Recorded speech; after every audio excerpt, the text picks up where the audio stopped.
Hey guys, as you might have noticed, we have been on a pretty long YouTube hiatus, and that is because we got into a horrible accident. If you guys already follow us on Instagram, you might know some details about it, but we wanted to take this time to tell you guys the full story.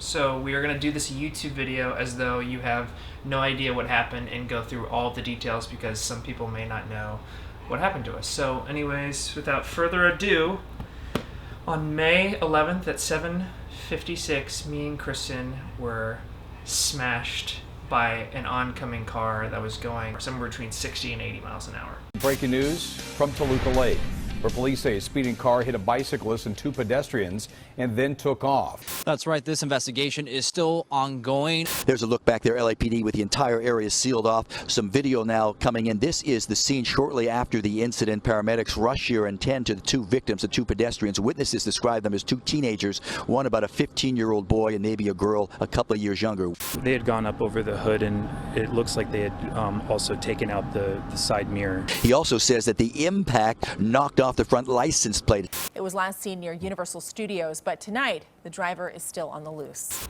So you guys already know, Marcus and I love riding our electric bike. We ride it together almost every single day. We go on like little evening rides for 30 minutes, and this day was no different. I remember I just put on a beanie and I was like, Marcus, I don't really want to wear my helmet tonight because we're going on a 10-minute ride, and you just said, come on, you just got a new helmet, just wear it just to be safe.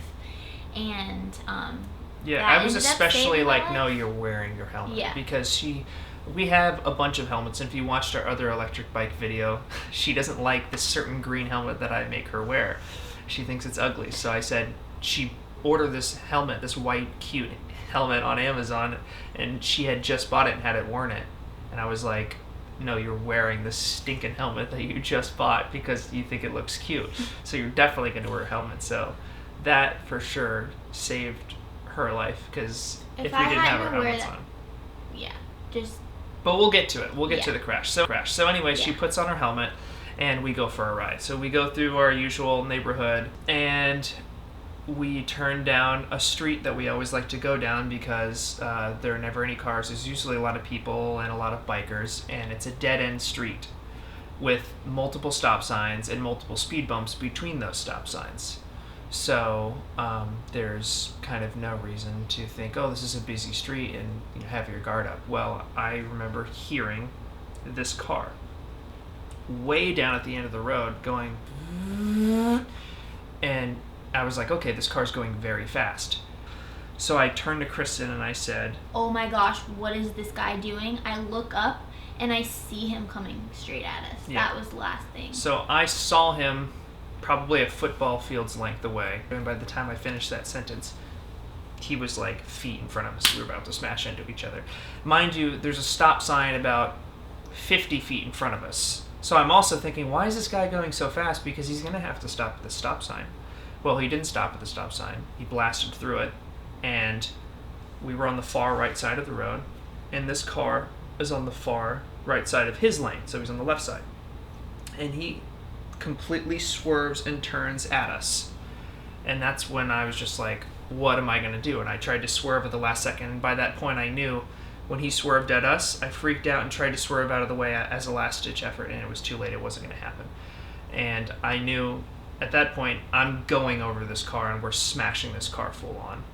And that's just such a weird experience to feel. There's a few moments like from the accident that I can be completely transported back to in my brain, and being hit by the car and flipping in the air. Mm-hmm. We flew 50 feet when the car hit us from our bike, and I just can remember that so clearly, just thinking, oh my gosh, what is happening? It's like so slow and so fast at the same time. Yes. At this point, I'll continue the story because you kind of lost consciousness at first when you passed. Yes.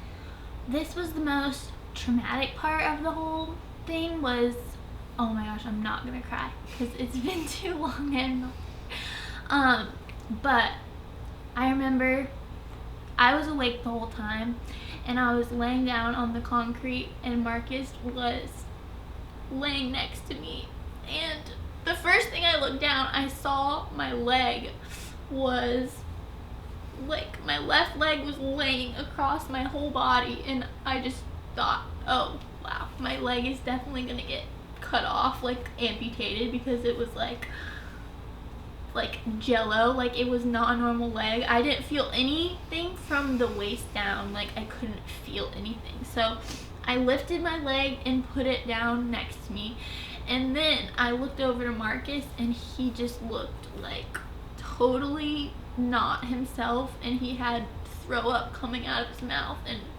I was just like, he's brain dead for sure, because his helmet flew off. So I thought my first thought was, I'm never gonna be able to talk to my husband again. So the first thing I did was, I just thought, if he's gonna be going into coma, I feel like I had heard that you're supposed to make people talk and like say, and so I reached over to you, I grabbed your face, and I said, are you okay, are you okay, Marcus, say your name. But the craziest thing is that I couldn't talk at that moment. I remember it was like, my brain was completely working, but I literally couldn't say Marcus. I was like, Mark, like my mouth was like, it was like slow motion, but I grabbed you by your face, and I finally came to, and I said, are you okay, are you okay? And you started talking like weird, like not normal, like it was like horrible. Then I kept going like this to your face as much as I could, saying, what, Marcus, are you okay, say your name. And then you were like, you said your name, and you're like, are you okay? And you finally started coming to like your normal self. And that's when I was like, okay, he's not brain dead, like he's not paralyzed where he can't speak. And right. And then that was the most horrific part of the whole thing, is thinking in that moment that that you were gone. I was very confused at that point. We have a video of, it was about 7 minutes after we got hit, when the ambulance and everything showed up, someone started recording, and we'll show this video. We're having dinner, we heard you guys, it scared us.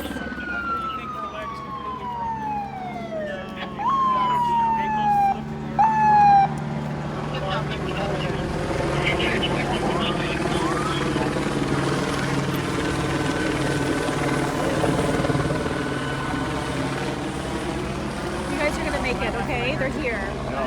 Just stay put, don't move. Just stay put. Don't move. You can tell when you look in my eyes, and her eyes were both just fully in shock.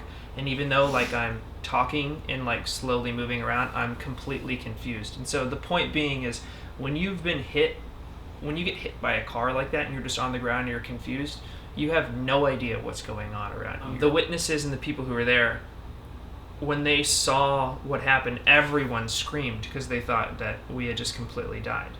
There was a lot of witnesses that saw what happened, and I remember we had a few people standing around us holding our hands. Like, I just remember looking at this guy, I had no idea who he was, just a random older guy, and I just was holding his hand so tight. I was looking at him in his eyes like, are we gonna die, are we gonna die, am I ever gonna walk again? And he was just like so calming, and I just feel like in that moment Jesus's presence was so apparent for so many reasons.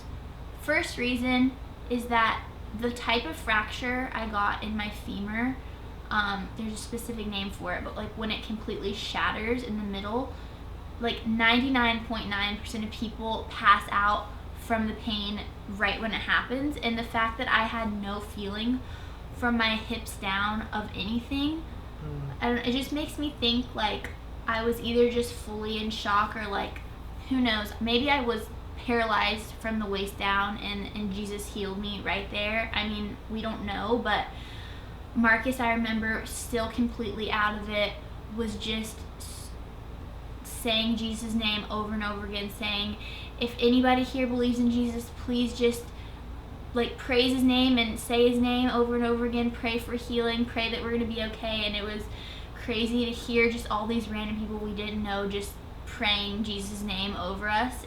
It's pretty crazy that that was like my initial go-to. Like my subconscious my just soul was like screaming for Jesus. I was like, I don't care about anything else. I just like, that's who you go to when you're like, am I gonna live?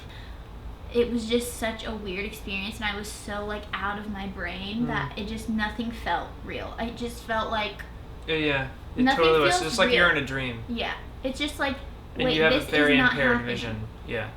So the paramedics came, everyone came. It was like a crazy scene, helicopters, everything.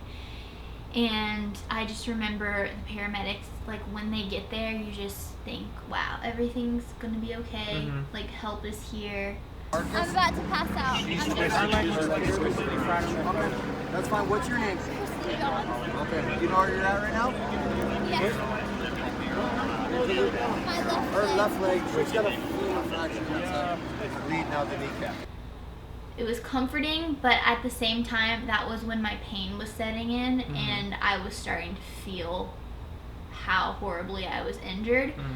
And I just remember them asking us questions, what's our name, blah, blah, blah. And they loaded first me into an ambulance and took me to the hospital first. And then you got in a separate ambulance and came after me. At this point, we didn't know why the car hit us. We just thought this car was trying to kill us on purpose. That's all we knew. We were just riding our bike, and all of a sudden a car is going 80 miles an hour and then swerves at us and smashes into us. Yeah. So when I woke up in the hospital, like when I became conscious in the hospital, I looked over and I saw Cody, my brother, who was there, and I just said, dude, we got hit by a car and they tried to kill us. They tried to run into us, and that's all I know. Like, what happened? Why did the car try to hit us? We have a video of us talking yesterday at the dinner table about the whole hospital experience. And Cody has some videos in the hospital, so we'll show those videos. We got the call at 9:35 p.m. from a Beverly Hills number. Remember, babe? We were like, who's calling us? And we normally never answer this. Like, we don't answer random calls ever. But it said Beverly Hills, and I was like, And it was so okay. late. Yeah, it was For it late. to So be I'm like like, why would we get a call from someone, a random number, so late? As soon as they said it was the hospital, your brother, I was just like, What did they say exactly? Can you remember? Lexi remembers. I'm calling because your brother Marcus Johns asked me to call you. Him and his wife have been in an accident. And she goes, yeah, they were hit by a car while riding their bike. And I was like, your mind goes to the worst possible thing. Oh, Immediately. Immediately. And I literally fell to my knees. So dramatic. She did. I fell to my knees and started praying because... Yeah. And then Cody was really collected, and he was like, are they okay? I was What's going on? traumatized. They said their heads are okay, but they're their talking. bottom half, we don't know. Right. Yeah. I talked to Marcus. I looked at him in there, and you were sitting there. You were like, I didn't remember anything. My first memory is of you in the hospital. yeah, and I filmed it. I need to give you this video. Do you too. really? Yeah. Okay. Yeah, I can't. That's. Literally, that's my worst. Wait, but you guys heard me screaming. So listen, I heard a scream, or a loud yell, whatever, and I just thought whatever. While you were in Marcus' While I was in room. Marcus' room, Marcus knew it was Kristin's scream. Yeah, Do you remember? I do You're remember like, that. cover my ears, Cover your ears. cover my ears. That's And I was like, Kristin. this is so bumped up, and I covered his ears. But I just remember I got to the hospital and they told me, okay, we don't have time to put you under, but we're about to drill into your knee bone.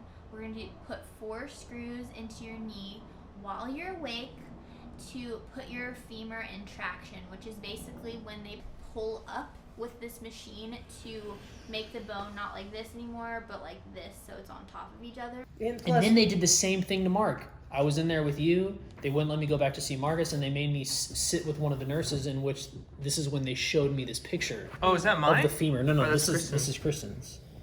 And Cody, remember when they were Wow. like, sir, you can't take photos when you took a photo of my leg or something? Well, Marcus wanted me to film. He's like, hey, film, because I haven't seen Kristin since the accident. And you guys went in different ambulances, right? Yeah, they took me. So they're like, hey, film this. So this was the moment. This is the moment when they brought Chris in. Okay, Chris, she's right here on your right, okay? Oh, baby, I love you so much, Kristin. Oh, man. This sucks. He said this sucks. He goes, this sucks. It sounds like Wolverine. Listen, dude, he goes, That's gonna go hey, viral. Kristin, this sucks. Let me see. I've got to see that. Okay, Chris, she's right here on your right, okay? Oh, baby. I love you so much, Kristin. This sucks. I'm so sorry this happened, babe. I can't believe you freaking did that. Did they catch him? I don't know. Did We they? don't know, guys. We don't know about, like, what happened or They better get him. about the crime or whatever it was. Are you okay? What's happening? My left leg hurts so bad, but everything else is fine. Mine too. And that's when we were able to first kind of talk to each other and then realize, oh, what happened? What was your side of the story? What do you remember? Why did this happen? And we just had all of these questions. And I remember a police officer came in, and he didn't do a full list of questions, but I remember him coming in and taking pictures. It was weird. It was like a crime scene in the hospital, and he was taking pictures, and I asked him some questions, and I said, what the heck happened? And so this is the story that we got from the very beginning that we put out on social media. And essentially what we're going to have to do, since it's still an active crime investigation, we're going to recap the details that we've already talked about. But we can't really further talk about the investigation. We can't further talk about the investigation just because it can ruin the investigation. So anyways, we're going to have to just not talk about the details that we know, but it's crazy. It's weird. There was some sort of burglary. Something to do with burglary. Someone said burglary. So we were like, oh, okay, there's a burglary. Burglary. Burglar! It was a burglar! And the police were chasing this car. They were pursuing this car. The car kind of got away somehow and refound this car in the neighborhood.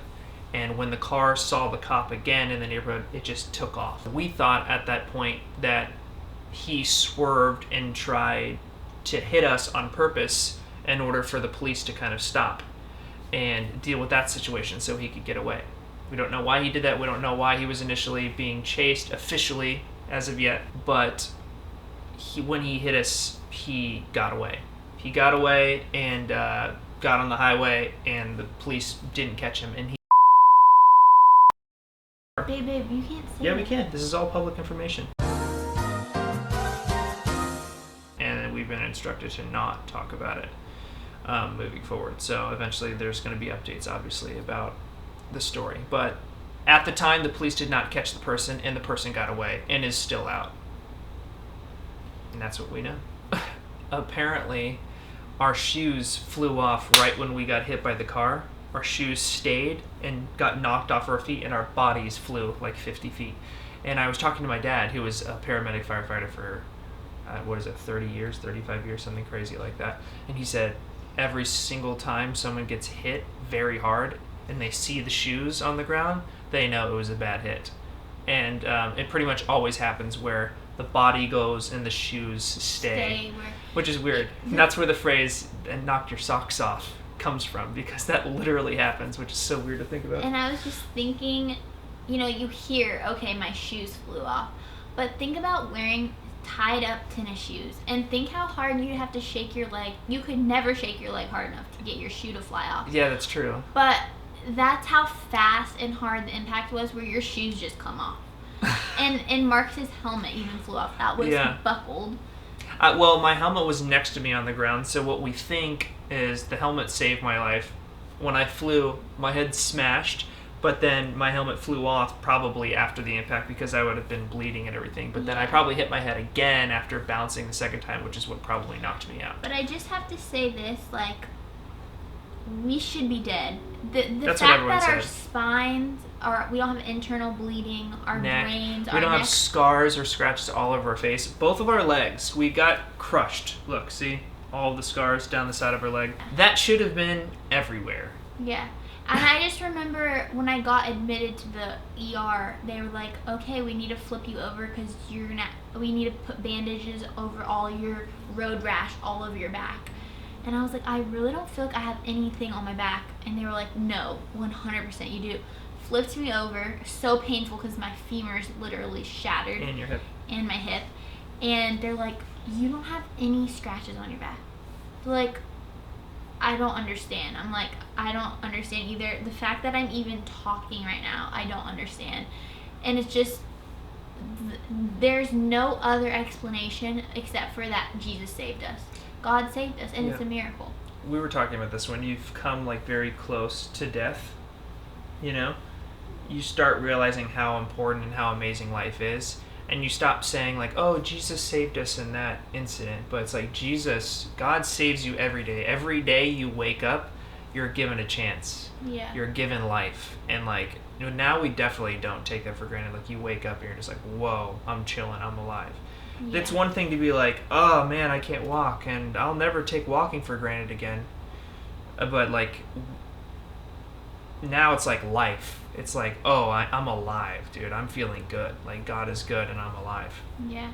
And even though we're in so much pain still every single day, it's like when we do get sad or I start to cry and think about all the things I used to be able to do, I'm right there met with the fact that I'm alive, and that's a miracle, and I'm so grateful to be alive, because the fact that we didn't die in that accident, means it just wakes you up, and you just, time. everything is put into perspective. Yeah, you don't care about silly, stupid things anymore. Right in that moment, everything changes. And I mean, it's honestly a blessing to go through something like this, because it's like, it changes you as a human. It's the only way to really better. wake up. Yeah. It's the only way. Because everyone can say, oh, live every day like it's your last, blah, blah, blah. But until you lived through something like this, or, I don't know, for me, until I lived through something like this, it doesn't really hit Same you. for me. So should we go to the second day in the hospital? Yeah, I mean, the hospital days just start getting blurrier. After our first surgeries, we're in a hospital for a total of 5 days and 8 days. I got out 3 days earlier. They wouldn't release Kristin because she wasn't reaching a certain physical therapy benchmark that they wanted her to reach, which is they wanted her to stand for 5 minutes without passing out. But there was something that slipped through the cracks, I'll put it that way, that was very frustrating for me. But essentially, they didn't catch that Kristin's hip was fractured. So she wasn't reaching this benchmark because she had a fractured hip. And the worst thing you can do for a hip is make someone stand and put pressure on it. That just makes it worse. So she was saying, ow, my hip, I can't stand. And they told me, and she was passing out from pain. They told me it was phantom pain from my femur surgery. That was just, my brain was just thinking my hip was in pain. But I was like, it's such a sharp pain in my hip. I don't know how it could be phantom pain, but you just believe the doctors because they're the freaking doctors. And so she's passing out from the pain. She can't do this. They're making her stand multiple times a day trying to do this test. Oh, you can't do it today. Well, you're going to have to stay. No one likes to be in the hospital. If you can go home, you want to go home. You want to eat not hospital food. And that's a whole other thing. The potatoes could be better, I'm not going to lie. Very thankful for the hospital, but everyone knows, dude, hospital food ain't fun. And you don't have an appetite when you're on all those drugs and you just had a surgery. So you're just like, you're not eating. It's not fun. You have no one there. And on top of which, we could have no visitors. So Kristin's there completely by herself because of coronavirus. We prep Kristin to come home. We have this big reunion. She comes home. And it's awesome. And she's here for 3 days. And the hospital calls and goes, hey, we're looking at those x-rays that we took, and it turns out that we think she does have a hip fracture and she might have to come in and get surgery. Anyways, that was a very annoying thing. She went back. Her hip was fractured. The hip was fractured, and it's called a non-displaced femoral neck fracture. And what that means basically is it's basically the bone that is about to be at your hip joint. So the doctor said, this is an extremely timely surgery, because if this crack gets displaced at all or gets any worse, your hip joint is going to die, because this is the bone that lets the blood travel to your hip joint, and you're going to have an entire hip replacement if this gets any worse. So she immediately, when she got her x-rays, had to be admitted to the emergency room. So they said, you have to go to the emergency room, you're going to get surgery in the morning. And I was so sad that I had to go back into the hospital, had to go back, be alone, and get another horrible surgery. But I was less scared because he told me it was a way less scary surgery. I woke up out of that surgery screaming in pain. It was the worst pain since the accident that I had felt. And I was like, why did he tell me this is not a painful surgery? It was horrible, and I'm still having so much pain in this hip. It's still really swollen and massive, but so this set her back 2 weeks. yeah, it's setting back so much. Now the clock restarts because it's been almost 2 weeks from the accident. She comes back home, and then she's having chest pains, and so they have to emergency take her back in because she might have a pulmonary embolism. If a pulmonary embolism goes untreated, which is a blood clot in your lung, there's a 1 in 3 chance that you will die. Like, it's very, very severe. So we go into the hospital, stay there all day. They run a million tests on me, and they say, you don't have a pulmonary embolism. It's just a pulled muscle. You can go home. Me and my mom are so happy. And then right when we're out in the parking lot, the hospital calls me, and they say, she's getting in the car. Yeah, I'm getting in the car, and they say, yeah, you need to come back in immediately because you have a pulmonary embolism on your left lung, and you need to be admitted to the hospital till further notice because this is really serious. So she had to go back. So I had to go into the hospital now for the technically 4th time. Yeah, it stunk. It was horrible. So many blood tests. Then I had to get on this blood thinner. That was these shots in my stomach that Marcus had to give me for 2 weeks. Now we're home, and life is good because we got beans here. Yeah. Yeah. I mean, that's not even the whole story. There's so many details we're forgetting, Cheese. Do you want to tell them about all the details? We have a detail about you. My brother sent me a video in the hospital of the next day when the police had dropped off our bike, which was totally destroyed. And I'll just play this video, but essentially it's a video of Camper sniffing the bike, which he's never done. When they dropped it off, he just extensively sniffed the whole bike and was like, he knew something happened. This isn't right. And, you know, in his head, he's thinking, oh, mom and dad go out on the bike, they don't come home, they've been gone now, like, for a full 24 hours, where did they go, what happened? And then they drop off that bike and it's all destroyed.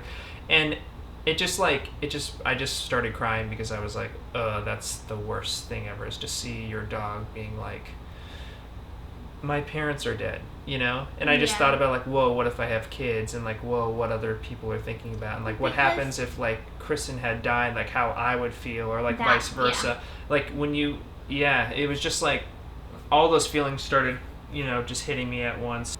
You know, you see people sharing about traumatic incidences on social media. I've always been like, I wonder what I would do in a circumstance like that. Like, would I want to share the whole story with people, or would I want to stay private? But in that moment, when I was in the hospital, I had just gotten out of my femur surgery, I was like, I have to share that Jesus saved our lives with our audience.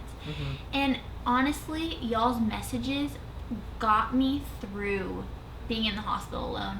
I would refresh and I'd get like 6 new messages every second, and I would just read through all of them all night while I was alone in the hospital, and it made me feel so loved and cared about and not alone. And I've never felt like more connected to you guys in my whole life, and just like, I don't know what I would have done if I just, you know. It really lifts the spirits. Yeah. So now our lives are way different because we're so active and we love just being independent and doing our own things.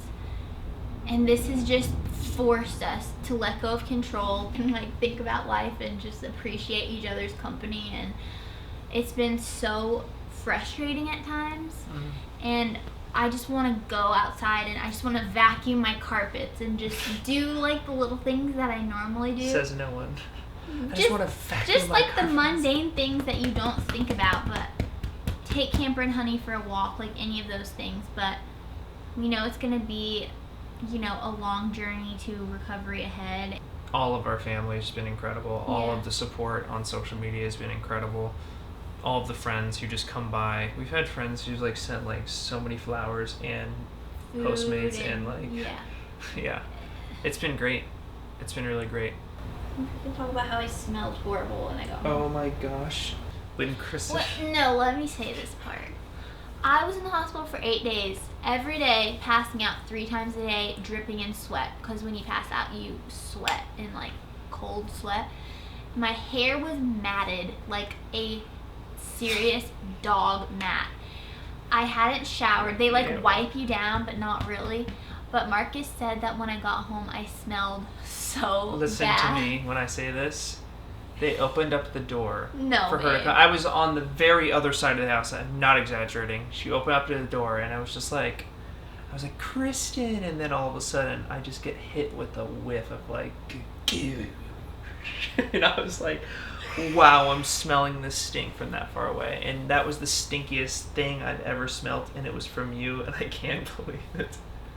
And I was like, we were so happy to see you or whatever, and then I just turned around and just like, dude. You got a shower that day. Yeah, I showered. I felt like a new I was so happy to person. see you, but that was so stinky. Yeah. I mean, imagine not showering for 8 days. You're stinky as heck. Are you embarrassed? No. Maybe I get embarrassed less after this accident. I heard her fart in front of me for the first time. I don't care about any of that stuff anymore. I've known her for 7 years, and I never heard her fart. She would always like go I away. had male doctors going with gel all over my butt naked. I don't care. Excuse me, I've smelled her farts.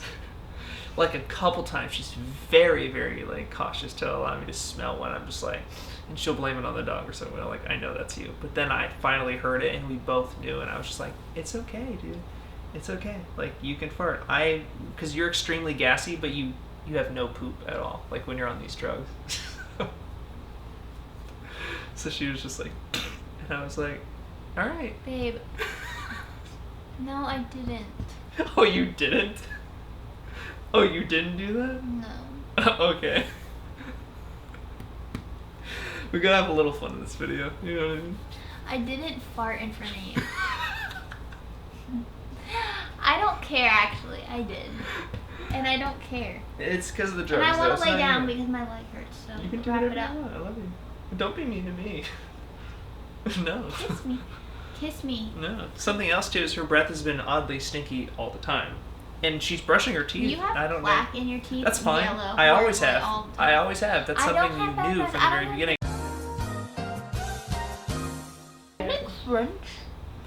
Where's Honeybee? You smell like crunchy chips. Crunch. Our dogs have been extremely misbehaving lately because they know You we smell can't the get them. crunch. Being very, very disobedient. Bad baby. I think we're gonna wrap it up because we pretty much have covered everything. Kristen's leg's getting really tired. Mm-hmm. Yeah. Yeah. Honeybee, come out from under the couch. Come on. Come on, honey. Come here, baby. Jump up.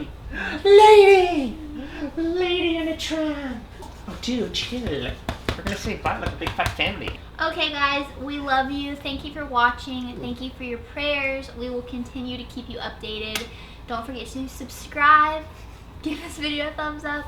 And we will see you very soon. Bye. Who's a baby? She's a baby. You're the baby. Time to go.